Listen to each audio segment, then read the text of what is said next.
Sales book का question करने में प्रॉब्लम आ रही है, चलो सेल्स बुक का क्वेश्चन डिस्कस करते हैं सो दैट आपकी प्रॉब्लम दूर हो जाए। ओके, तो देखो ये हमारे क्वेश्चन है, सेल्स बुक हमें मेंटेन करनी है, हमें कुछ ट्रांजैक्शन फी बना है। ठीक है, तो फर्स्ट ट्रांजैक्शन पढ़ लो सबसे पहले कि अनिल फर्नीचर हाउस को बेचा गया है माल, इनवॉइस नंबर आपको गिवन है, क्या सेल करा है 200 टेबल्स, एक का प्राइस ये है, 100 चेयर्स, एक का प्राइस ये है। तो फटाफट से सबसे पहले इसका फॉर्मेट बनाएंगे। तो देखो सबसे पहले ऊपर नाम लिखा in the books of Surya furniture, नीचे लिखा हमने सेल्स बुक। ठीक है, पूरा फॉर्मेट बनाया जैसे हमने प्रीवियस वीडियोस में डिस्कस करा था। फर्स्ट ट्रांजैक्शन आपको गिवन थी जुलाई 7 की, नीचे आप देख सकते हो डेट, राइट।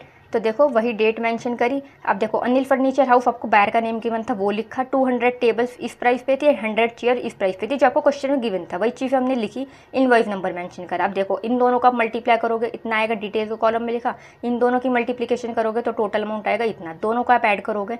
अभी देखो नेक्स्ट आपको गिवन है ट्रेड डिस्काउंट दिया है 10% का। अब ट्रेड डिस्काउंट दिया है तो उसके लिए आप क्या करोगे, 40,000 पे 10% का ट्रेड डिस्काउंट यानी 4,000 हुआ, 4,000 आप इस पर डिस्काउंट दोगे, डिस्काउंट यानी माइनस करोगे तो ब्रैकेट्स का यूज़ करोगे, इतने में से इतना अमाउंट माइनस करा 36,000, यानी बेसिकली अनिल फर्नीचर हाउस को टोटल 36,000 रुपीज़ के गुड्स जो है सेल करे गए। गुड्स तो 40,000 के थे पर 4 का डिस्काउंट दिए तो इतने अमाउंट को उनको क्रेडिट सेल करिए। क्लियर है, तो इस अमाउंट का बाहर लिख दोगे। इस क्वेश्चन में आपको फ्रेट गिवन नहीं है तो इसलिए फ्रेट का कॉलम अलग से नहीं बनाया है।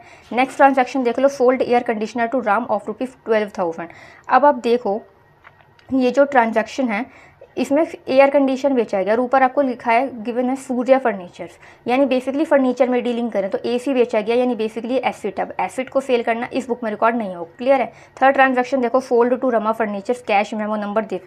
अब देखो यहाँ पे लिखा है कैश मेमो नंबर, यानी बेसिकली कैश ट्रांजैक्शन है। रमा फर्नीचर्स को जो सेल करे गए हैं फर्नीचर यानी बेड सेल करा गया वो कैश मेमो यानी कैश में गुड्स को सेल करा गया। गुड जब भी कैश सेल ऑफ गुड्स होती है वो भी सेल्स बुक में रिकॉर्ड नहीं करी जाती। फोर्थ देख लो, sold to Jitesh wood, invoice number this, यानी ये क्रेडिट सेल है। आपको इसको 10 ड्रेसिंग टेबल है इस प्राइस पे और 5 टेबल है इस प्राइस पे सेल करी गई। इसी डिस्क्रिप्शन को हम एज इट इज लिख देंगे वहाँ पे।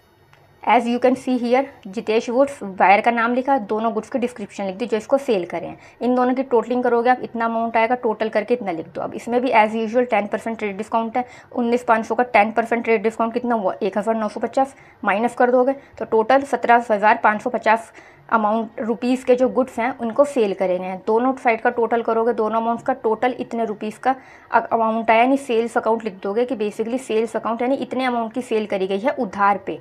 अनिल फर्नीचर हाउस को इतने रुपीज़ की सेल करी उधार में एंड जितेश वुड को इतने रुपीज़ की सेल करी, टोटल इतने रुपीज़ की क्रेडिट सेल चल रही है बिजनेस के द्वारा। एंड जुलाई 8 की ट्रांजैक्शन की रिकॉर्डिंग नहीं होगी इसमें बिकॉज वो सेल ऑफ एसेट है। एंड जुलाई 20 की ट्रांजैक्शन की रिकॉर्डिंग इसमें नहीं होगी बिकॉज वो कैश में सेल करे गए हैं। ठीक।